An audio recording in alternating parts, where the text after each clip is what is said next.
பிரியமானவர்களே, ஆமின் வலையொலி வழங்கும் தவக்காலம் தகுந்த காலம் சிறப்பு சிந்தனை தொடரில் இங்கு சோதனைகளை வென்றிட தகுந்த காலம் தவக்காலம் என்னும் கருப்பொருளில் சிந்திப்போம். சோதனை என்பது மனிதராய் பிறந்த அனைவரும் சந்திக்கும் ஓர் அனுபவம். இதற்கு யாரும் விதிவிலக்கு அல்ல. மாணவர்கள் படிப்பில் கவனம் செலுத்த முடியாமல் பலவிதமான சோதனைகளால் தவிக்கிறார்கள். இளைஞர்களும் இளம்பெண்களும் தங்கள் வாழ்வின் இலக்குகளை அடைய முடியாமல் தவிக்கிறார்கள். பெரியவர்கள் தங்களின் வாழ்வில் நிம்மதியை இழந்து அமைதியான சூழலில் வாழ முடியாமல் பலவிதமான சோதனைகளால் தவிக்கின்றார்கள். இப்படி ஒவ்வொருவருக்கும் பலவிதமான சோதனைகள் வாழ்வில் வந்து செல்கின்றன. எந்த ஒரு சூழலிலும் சோதனைகள் வரும். புனிதமான இடங்களாக கருதப்படும் கோயில்களிலும் மசூதிகளிலும் ஆலயங்களிலும் கூட சோதனைகள் வரும்.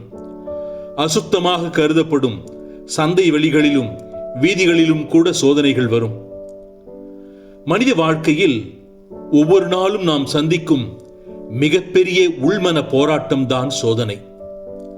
சோதனை என்பது நம்முடைய உடனடி இன்பத்திற்காக நீண்ட கால நன்மையை இழக்க தூண்டும் மனநிலை. நான் அனைத்தையும் எதிர்க்க முடியும் சோதனைகளை தவிர என்பார் ஆஸ்கர் வில்டே. இவரின் வார்த்தைகள் மனித மனம் எவ்வளவு எளிதில் கவரப்படுகின்றது என்பதனை உணர்த்துகின்றது. சோதனை என்பது வாழ்க்கையின் இயல்பான பகுதி. அதை ஒடுக்க முயற்சிப்பதற்கு பதிலாக புரிந்து கொண்டு அதனை வெற்றி கொள்ள முயல வேண்டும். சோதனைகள் என்பவை நம்மை கவரும் தன்மை கொண்டவை. தவறான வாழ்வு பாதையில் பயணிக்க பல்வேறு விஷயங்களில் நம்மை சமரசம் செய்ய தூண்டக்கூடியவை. இப்படிப்பட்ட எதிர்மறை சக்தி நிறைந்த சோதனைகளை வெல்ல நாம் என்ன செய்ய வேண்டும்? சோதனையிலிருந்து எழ கற்றுக்கொள்ள வேண்டும். சோதிக்கப்படுவது வேறு, சோதனையில் விழுவது வேறு என்பார் ஷேக்ஸ்பியர். இயேசு கற்பித்த ஜெபத்தில் கூட எங்களை சோதனையில் விழவிடாதேயும் என்றுதான் ஜெபிக்கின்றோம். இவ்வார்த்தைகளின் பொருள், சோதனைகள் வருவது இயல்பானது. ஆனால் அதிலே விழுந்து கிடப்பது, அதோடு நம் வாழ்வை மாய்த்து கொள்வது என்பதுதான் தவறு. அதிலிருந்து எழுந்து வர வேண்டும் என்கிற உன்னத பாடத்தை உள்ளத்திலே நாம் எழுதி வைத்துக் கொள்ள வேண்டும்.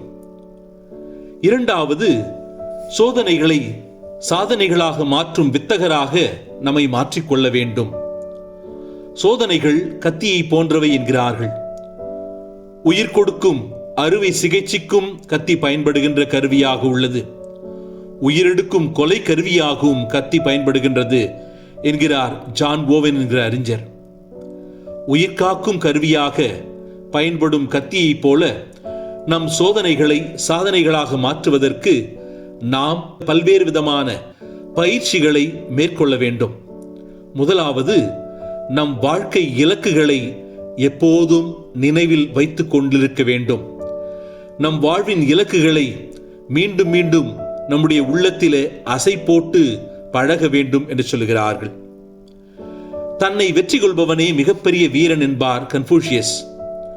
உன்னை நீ வெல்ல முடிந்தால் உலகையே வெல்ல முடியும். சிறிய இன்பத்திற்காக பெரிய கனவுகளை இழக்க தூண்டும் சோதனைகளையும் நம்மால் வெற்றி கொள்ள முடியும் என்பதுதான் மேற்குறிப்பிட்ட வார்த்தைகள் நமக்கு வெளிப்படுத்துகிற அற்புதமான உண்மை.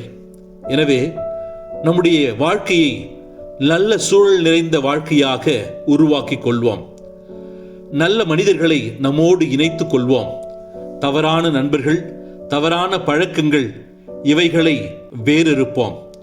உள்மன வலிமை இருந்தால் எந்த சூழலையும் எந்த தவறான மனிதரையும் நம்மால் சமாளிக்க முடியும். அதற்காக நாம் செய்ய வேண்டியது இலக்குகளை மனதிலே பதித்துக் கொள்வோம். நல்ல நண்பர்களை சேர்வு செய்து நம்மோடு இணைத்துக் கொள்வோம். நற்சிந்தனைகளிலே நாளும் வளர நல்ல புத்தகங்களை நாளும் படிப்போம். நேரத்தை பயனுள்ள செயல்களிலே செலவு செய்வோம். மேற்சொன்னவைகள் எல்லாம் தன்னடக்க பயிற்சியினால் விளையக்கூடிய நற்பயன்கள், நற்செயல்கள். தன்னடக்க பயிற்சி மிக மிக அவசியமான ஒன்று. தன்னடக்கம் ஒரே நாளில் வராது. அது தினசரி பயிற்சியால் வளர்கிறது. மனதில் நல்ல எண்ணம் இருந்தாலும் உடல் பலவீனம் காட்டும். ஆனால் ஒவ்வொரு நாளும் சிறிய கட்டுமான பயிற்சிகளை நாம் மேற்கொள்ளுகிற பொழுது அது நமக்கு வெற்றியை அளிக்கும். தன்னடக்கம் மற்றும் தெளிவான இலக்குகளால் சோதனைகளை வெல்வோம். எல்லா சோதனைகளையும் நம் வாழ்வில் சாதனைகளாக மாற்றுவோம். நன்றி.